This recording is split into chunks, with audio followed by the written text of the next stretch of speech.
What's up? It's your boy Carcino here, and welcome back to another one. Want to say, don't forget to donate to the page. Hit the Cash App up. My name is Carcino on the Cash App. And definitely, if you don't have Cash App, you can support the page by hitting the Streamlab up in the description box below. Thank you.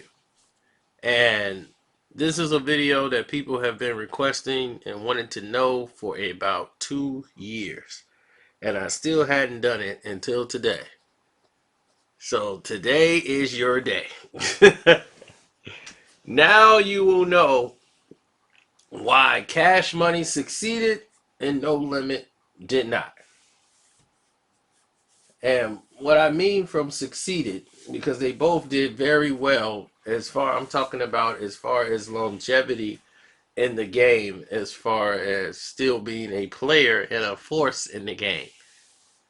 Now, to realize this, you have to go to the beginning.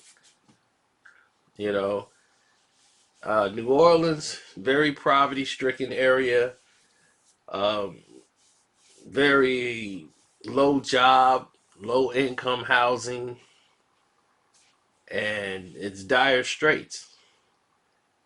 But everybody from different zones are, you know, have their own clique, and unit linked up, and everyone knows each other, but not everybody is cool with each other. Everybody's trying to come up and get the same thing, and not all people are doing it the legal way, and most people don't even care till you make enough noise for somebody to care.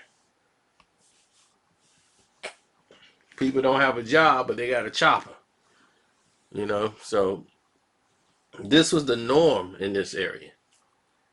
So coming up from hustling and being business savvy in the streets, most guys wanted to get in the game and change it, and try to change it for the better and find a way out.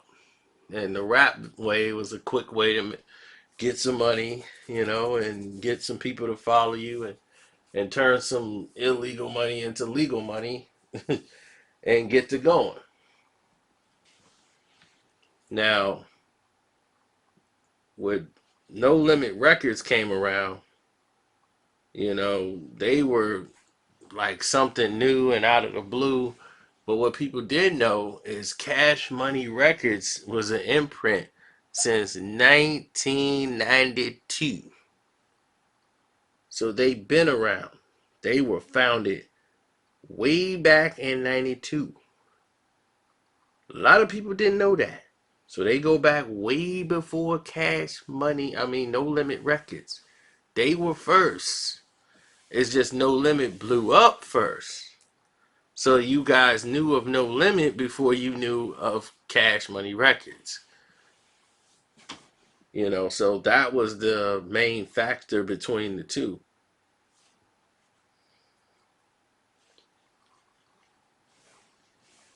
Now, the early years of Cash Money, most people didn't really know them because they was doing their little things. They had them Uptown Negroes Living Violently, UNLV, with Lil Slim when they was dissing Mystical. Dun, dun, dun, dun, dun. With Pimp Daddy, rest in peace to Pimp Daddy and all them. Mystical, you are one from the three, and I don't give a. Yeah. People that use that beat and wrote it from here on out. And then in 95, Slim and Birdman got together and said, when their brother went to jail, they came up with the idea to get the label and did what they did.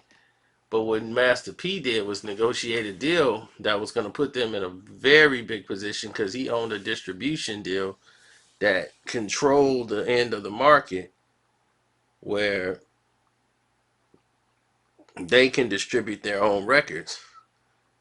So when they had that large distribution deal, it was huge and unprecedented at the time. And once that deal came into play for Master P, Cash Money Records was able to go to Universal and say, hey, Master P got this deal. We've been selling records just like Master P. We need to come to the table and get this thing done. You know, he got this deal. He from New Orleans. We've been already putting records out. You know, let's get this deal going. So in 1997, they went ahead and did a distribution deal with Universal and got an 80-20 deal. So that's how that that's how it happened, you know. And Cash Money was doing good, and in '97, Kilo G and Pimp Daddy both was murdered, and Cash Money, you know, started to find new artists.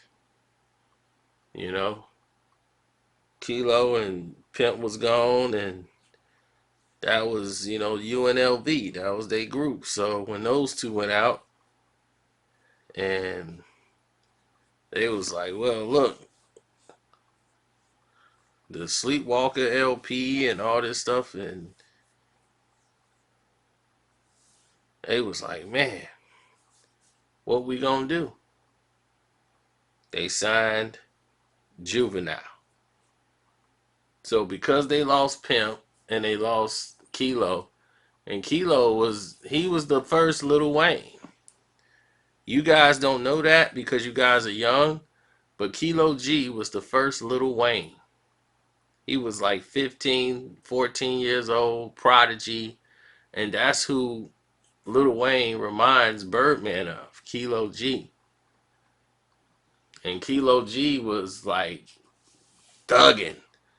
You know what I'm saying? That Sleepwalkers tape was on the streets for a long time. But he was like 13, 14, 15, just like Wayne. You know what I'm saying? Just getting it in and hungry.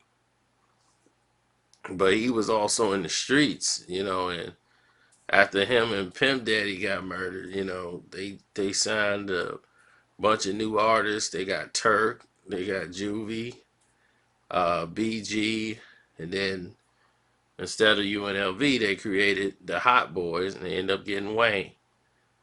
So they were ready for their launch. And they had all these records. And then they negotiated a $30 million pressing and distribution deal. And that was mostly off the strength of Master P. Because one of the A&Rs thought that Cash Money Records was No Limit Records when they was talking about Magnolia and all this New Orleans things. It was a buzz in New Orleans. And once they seen they already had a label in there, people was like, oh, okay, this is not No Limit, but it's just like No Limit. And we already got a deal with him in place at Universal.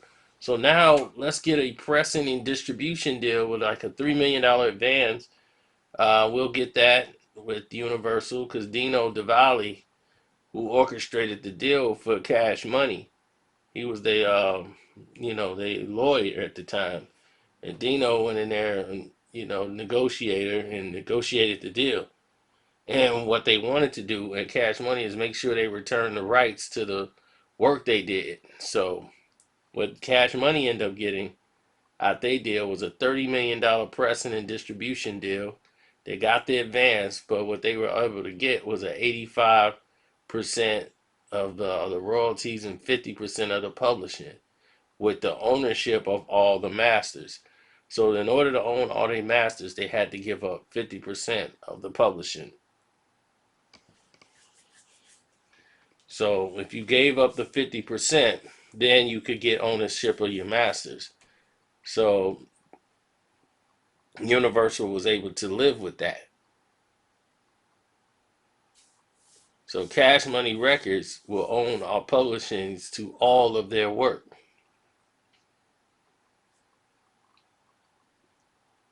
And fortunately for them, After they got the deal, then that's when 400 Degrees came out. See, so when Master P had all this success, it almost eclipsed the fact of the success that Cash Money was there, because we knew of Master P from putting out these little mini movies and doing what he was doing with the underground scene. And then he came up with Bout It, and all these things. So when Master P started to come up with the True Tapes in the tank, and the formula of just dropping 2, 3 albums at a time, all from the tank, just showed that that could be done. It's like, dude, people buy rap records all the time. There used to be 4, 5 rap artists dropping on the same day. Why they can't be from the same camp? People see that tank logo, they gonna buy the logo. And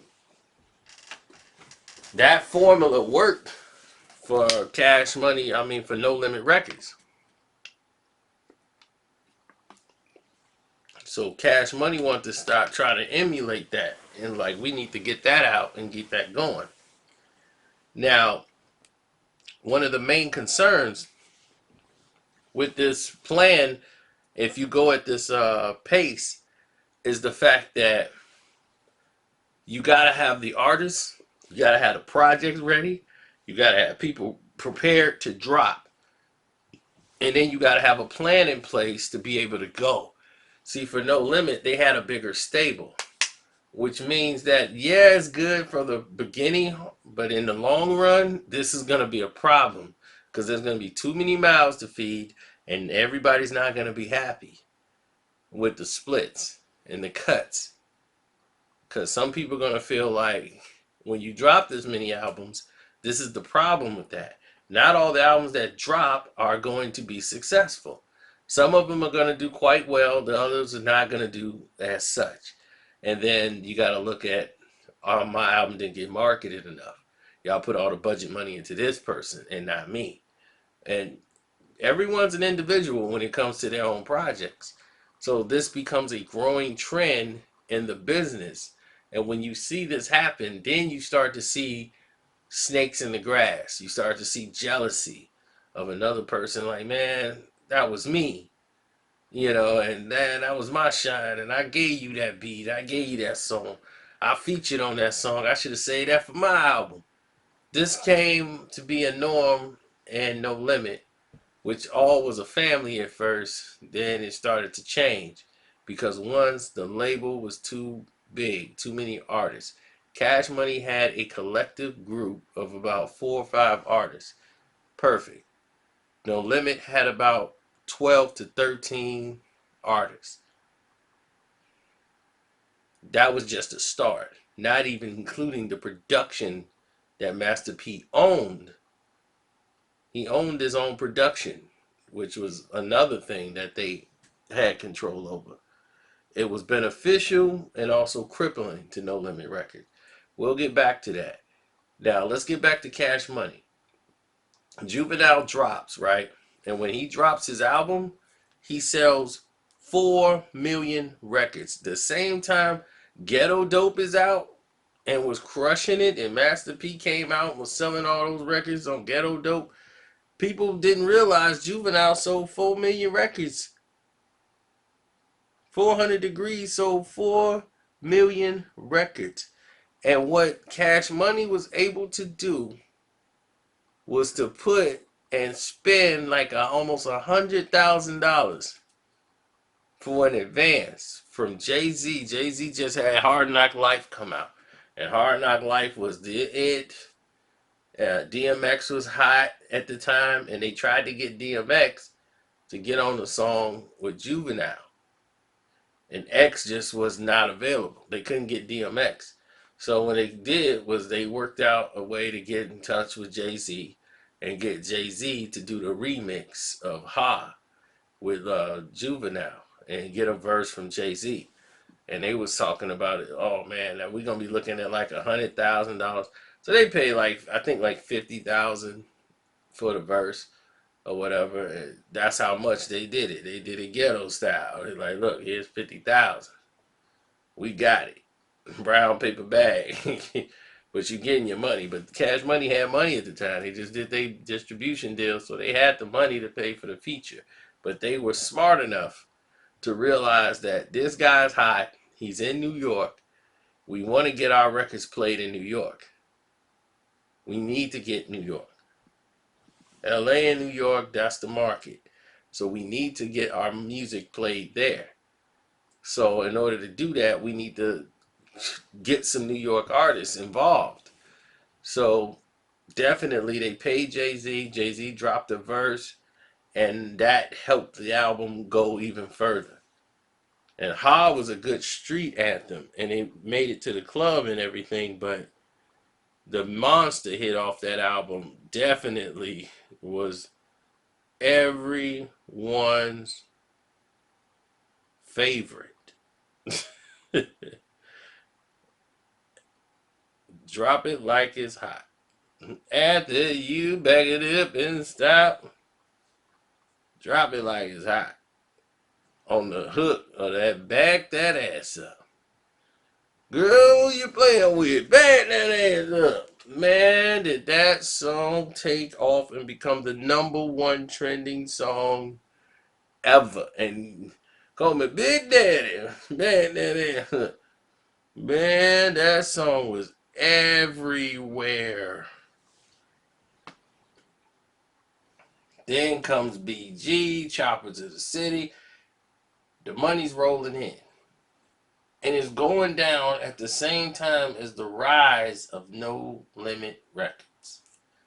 Now, No Limit success is all, hanging around the top. And what Master P made a mistake at is showing favoritism. Because his brother, which is Silk the Shocker, and he wants everybody to be, like, hey, look, we got to rally behind Silk the Shocker. This is what we got to do. Let's all get together. So let's rally around Silk because that's what's important. We got to make sure Silk is right and Silk is good.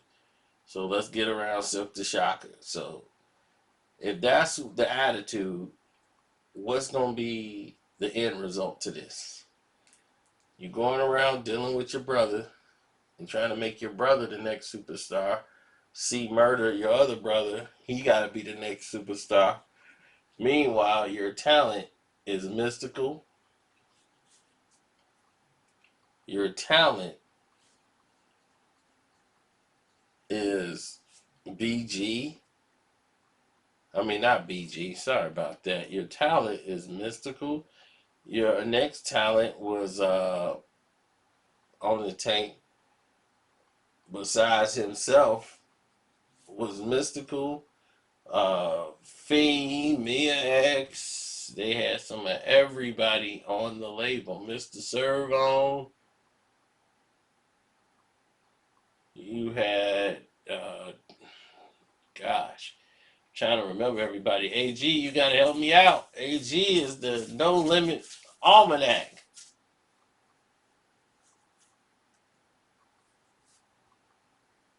And my gosh, I'm trying to think of the best CD they had on there. They had Skullduggery. They had too many people on the tank, and not everybody was gonna get their shine. Then they ended up getting my man over there from Magnolia, Slim. Soldier Slim was over there. Rest in peace. Then man, it's a lot of other people that was there, man. I'm just thinking about it. My goodness, No Limit was huge. But this was part of the problem. And then you had Beats by the Pound, which was owned. That was production team that was owned by Master P. And when Master P owned the production team, which he owns the name. And this is a strategy that Puffy used too when he had the Hitman and would just have the production team of just random artists perform under the title The Hitman. And all these guys don't get any of the money from the production crew. It all goes to Puffy once it has the title The Hitman. So when you saw Beats by the Pound, people like KC was like, wait a minute, now we want to negotiate a new deal because we're not getting the money like these artists are, but people know the beats is what's making it rock. P was stingy with the deal, didn't want to play hardball, and was very disrespectful. And because of that, it ruined a relationship. And they was like, oh, you think you could do better and you can just get anybody to do Beats by the Pound and you own the name? So, okay. So Beats by the Pound was putting it out, but they had new producers in there, and the sound wasn't the same. And they sounded more East Coast than New Orleans, and they lost their identity. And when you lose your identity, sometimes you lose your fans.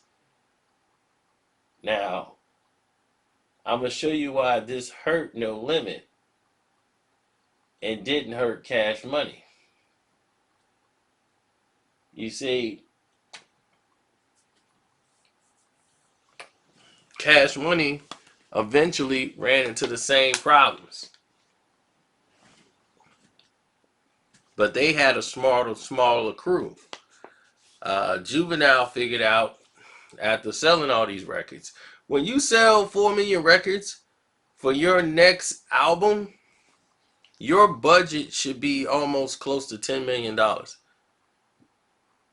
I'm serious. You should have about a $6 to $7 million album budget. And I mean, this is how it used to be. I don't know now what's going on, but yeah, that should be about the budget. You should at least get 5 million for your album budget for your next album. If you sold that many, especially out the gate. 4 million records? Yeah, that's gotta be 10 million for the release of your album budget. But this is hip hop, so who knows? They probably gave him $100,000. I'm like, yo, we're gonna put 2 million up for your album. For your next album, that's your budget. You got $1 million budget. Make it work. But yeah, you should be looking at like 10. So so this became a situation where everyone was thinking, man, maybe we should go in another direction, change our look, change our outlook. No. What Cash Money did when BG was going to jail and they were mad about money, Turk and all these guys, albums came out and now they like looking for money and like, yo, we need to do this. Cash Money was becoming stale. It was stagnant. The big timers was splitting up. You know, what's his name? Manny, who's producing all these records, is not finna produce it no more because he want more money. So now you faced with the re-up. And when the re-up happens and everyone realized, like, look, we are the record company. We are the hot boys. So without us, they ain't got nothing. So Juvie left first. He was like, look, I'm tired of saying I'm a cash money millionaire when I ain't a millionaire. So that was it. Like I came in here with soldier rags before we got the deal. So I've been here and y'all should have made sure I was straight. So he only returned back when they hit him up with the money. So he came out with his second album, G Code, which didn't do nearly well like the first album. G Code came out and they rushed that album to get it out there quick. And that album just completely did nothing. But it went platinum just off the fact that, it was Cash Money at the time. But the writing was on the wall.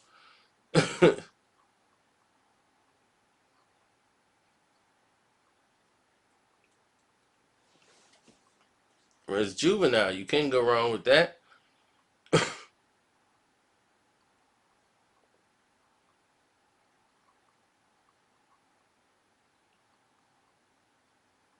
things was going in a whole different direction at that time. And he left Cash Money, came back when they paid him the money, and he still wasn't signed to Cash Money. He just came back to do that Bounce Back album. And what kept Cash Money in the game was the fact that they adopted the East Coast. They said, we're going to have an East Coast rapper in our group, have them come over, and we're going to get ready to reinvent things. And so in the 2000s, early 2000, 2004, 2005, they took Wayne and said, we're going to work with Wayne, make Wayne basically universal.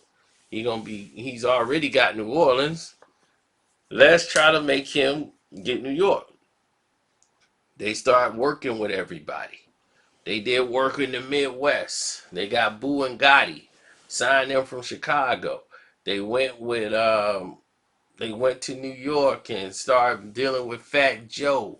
And then they went to down south and started messing with Rick Ross. They started to expand into all the target market areas where No Limit kind of just wanted to push themselves in other people's areas without really branching out and linking with these guys. So people were very hesitant. Like when Master P was on the 4321 remix Def Jam, that was a record company deal because they wanted to try to get some sales down south, so they hired Master P to do it instead of Master P. He never even was met LL at the time, didn't even get involved with meeting these guys, so they didn't have a level of respect. And here he is on his record, so LL was very pissed off about that. So